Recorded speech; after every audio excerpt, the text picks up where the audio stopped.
ಕೇಂದ್ರ ಸರ್ಕಾರ ಲೋಕಸಭಾ ಕ್ಷೇತ್ರಗಳ ಪುನರ್ ವಿಂಗಡಣೆಗೆ ಪ್ಲಾನ್ ಮಾಡ್ತಾ ಇದೆ. ಈಗಿರುವ ಲೋಕಸಭಾ ಕ್ಷೇತ್ರಗಳ ಸಂಖ್ಯೆಯನ್ನು 543ರಿಂದ 816ಕ್ಕೆ ಹೆಚ್ಚಿಸಲು ಮುಂದಾಗಿರುವುದು ದಕ್ಷಿಣ ಭಾರತ ರಾಜ್ಯಗಳ ವಿರೋಧಕ್ಕೆ ಕಾರಣವಾಗ್ತಿದೆ.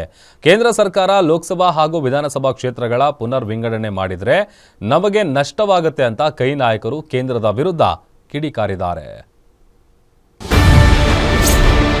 ಲೋಕಸಭಾ ಕ್ಷೇತ್ರಗಳ ಪುನರ್ ವಿಂಗಡಣೆಗೆ ಕಾಂಗ್ರೆಸ್ ವಿರೋಧ. ದಕ್ಷಿಣ ಭಾರತ ರಾಜ್ಯಗಳಿಗೆ ಆಗುತ್ತಾ ಆರ್ಥಿಕ ನಷ್ಟ. ಕೇಂದ್ರ ಸರ್ಕಾರ ದೇಶದ ಲೋಕಸಭಾ ಕ್ಷೇತ್ರಗಳ ಪುನರ್ ವಿಂಗಡಣೆಗೆ ಮುಂದಾಗಿದೆ. 2011ರ ಜನಗಣತಿ ಅನ್ವಯ ಲೋಕಸಭಾ ಹಾಗೂ ವಿಧಾನಸಭಾ ಕ್ಷೇತ್ರಗಳ ಮರು ವಿಂಗಡಣೆ ಮಾಡಲು ಮುಂದಾಗಿದೆ. ಆದರೆ ಕೇಂದ್ರ ಸರ್ಕಾರ ತೆಗೆದುಕೊಂಡಿರುವ ಈ ನಿರ್ಧಾರಕ್ಕೆ ದಕ್ಷಿಣ ಭಾರತದ ರಾಜ್ಯಗಳಿಂದ ತೀವ್ರ ವಿರೋಧ ವ್ಯಕ್ತವಾಗ್ತಿದೆ. ಅದರಲ್ಲೂ ದಕ್ಷಿಣ ಭಾರತದಲ್ಲಿನ ಬಿಜೆಪಿ ವಿರೋಧಿ ಪಕ್ಷಗಳು ಲೋಕಸಭಾ ಮರು ವಿಂಗಡಣೆಗೆ ಆಕ್ಷೇಪದ ಜೊತೆ ಆಕ್ರೋಶ ವ್ಯಕ್ತಪಡಿಸುತ್ತಿವೆ.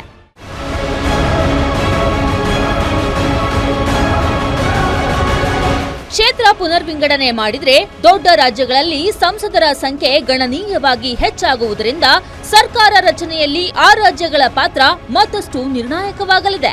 ಜೊತೆಗೆ ದಕ್ಷಿಣ ಭಾರತದ ರಾಜ್ಯಗಳಿಗೆ ಅನ್ಯಾಯವಾಗಲಿದೆ ಅಂತ ಕಾಂಗ್ರೆಸ್ ನಾಯಕರು ಕೇಂದ್ರ ಸರ್ಕಾರದ ಡಿಲಿಮಿಟೇಷನ್ಸ್ ನಿರ್ಧಾರಕ್ಕೆ ವಿರೋಧ ವ್ಯಕ್ತಪಡಿಸುತ್ತಿದ್ದಾರೆ.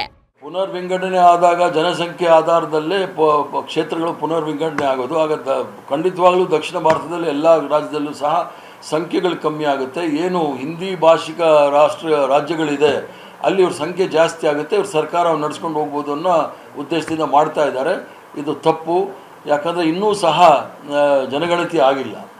ಜನಗಣತಿಯನ್ನು ಜಾತಿ ಆಧಾರದ ಮೇಲೆ ಮಾಡ್ತೀವಿ ಅಂದವರು ಅದನ್ನು ವಾಪಸ್ ತಗೊಂಡಿದ್ದಾರೆ. ಜನಗಣತಿ ಆಗಬೇಕು, ಯಾವಾಗ ಪೂರ್ಣ ಮಾಡ್ತಾರೆ ಅನ್ನೋದು ಯಾರಿಗೂ ಸಹ ಸ್ಪಷ್ಟ ಇದಿಲ್ಲ. ಇನ್ನು ಲೋಕಸಭಾ ವಿಧಾನಸಭಾ ಕ್ಷೇತ್ರಗಳ ಮರು ವಿಂಗಡಣೆಯಿಂದ ದಕ್ಷಿಣ ಭಾರತದ ರಾಜ್ಯಗಳಲ್ಲಿನ ಕ್ಷೇತ್ರಗಳು ಕಡಿಮೆಯಾಗುವುದರ ಜೊತೆಗೆ ಆರ್ಥಿಕ ಮುಗ್ಗಟ್ಟನ್ನ ಎದುರಿಸಬೇಕಾಗುತ್ತಂತೆ. ಹೀಗಾಗಿ ಕೇಂದ್ರ ಸರ್ಕಾರದ ನಿರ್ಧಾರವನ್ನ ಮಾಜಿ ಸಂಸದ ಡಿಕೆ ಸುರೇಶ್ ಖಂಡಿಸಿದ್ದು, ಕೇಂದ್ರದ ಈ ನಿರ್ಧಾರದಿಂದ ದಕ್ಷಿಣ ಭಾರತದ ರಾಜ್ಯಗಳಿಗೆ ಅನ್ಯಾಯವಾಗಲಿದೆ, ದಕ್ಷಿಣದ ರಾಜ್ಯಗಳು ಎಚ್ಚೆತ್ತುಕೊಳ್ಳಬೇಕು ಎಂದಿದ್ದಾರೆ. ಲೋಕಸಭಾ ವಿಧಾನಸಭಾ ಸ್ಥಾನಗಳು ಕಮ್ಮಿ ಆಗೋದ್ರ ಜೊತೆಗೆ ಆರ್ಥಿಕ ಮುಗ್ಗಟ್ಟನ್ನ ಎದುರಿಸಬೇಕಾಗ್ತದೆ. ಎಷ್ಟು ಸೀಟ್ ಬರುತ್ತೆ, ಎಷ್ಟು ಸೀಟ್ ಹೋಗುತ್ತೆ ಅನ್ನೋದು ಮುಖ್ಯ ಅಲ್ಲ. ನಮ್ಮ ರಾಜ್ಯದ ಆರ್ಥಿಕ ಕ್ರೋಢೀಕರಣ ಏನಾಗ್ತದೆ, ತೆರಿಗೆ, ಆ ತೆರಿಗೆಗಳು ಬೇರೆ ರಾಜ್ಯಗಳಿಗೆ ಹಂಚಿಕೆ ಆಗ್ತದೆ. ಸೀಟ್ ಒಂದೇ ಅಲ್ಲ, ಸೀಟ್ 28 ಜನ ಇದ್ರು ಅಷ್ಟೇನೆ, 224 ಜನ ಇದ್ರು ಅಷ್ಟೇನೆ, 300 ಜನ ಆದ್ರೂ ಅಷ್ಟೇನೆ, 41 ಜನ 42 ಜನ ಆದ್ರೂ ಅಷ್ಟೇನೆ. ಯಾರು ಎಷ್ಟಾಗ್ತಾರೆ ಅಂತಕ್ಕಂಥದ್ದಲ್ಲ. ನಮ್ಮ ರಾಜ್ಯದ ತೆರಿಗೆದಾರರ ಹಣ ಬೇರೆ ರಾಜ್ಯಗಳಿಗೆ ಹೋಗ್ತಕ್ಕಂಥದ್ದು ನಾನು ಈ ಹಿಂದೆನೇ ಹೇಳಿದ್ದೆ.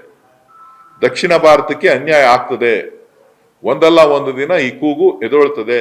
ಸದ್ಯ ಬಿಜೆಪಿಯೇತರ ಪಕ್ಷಗಳು ಕ್ಷೇತ್ರ ಮರು ವಿಂಗಡಣೆಗೆ ವಿರೋಧ ವ್ಯಕ್ತಪಡಿಸುತ್ತಿವೆ. ಹೀಗಾಗಿ ಏಪ್ರಿಲ್ 16ರಿಂದ ಆರಂಭವಾಗಲಿರುವ ಕೇಂದ್ರದ ವಿಶೇಷ ಅಧಿವೇಶನದಲ್ಲಿ ನಿರ್ಧಾರ ಏನ್ ತೆಗೆದುಕೊಳ್ಳುತ್ತೆ ಅನ್ನೋದು ಕಾದು ನೋಡಬೇಕು.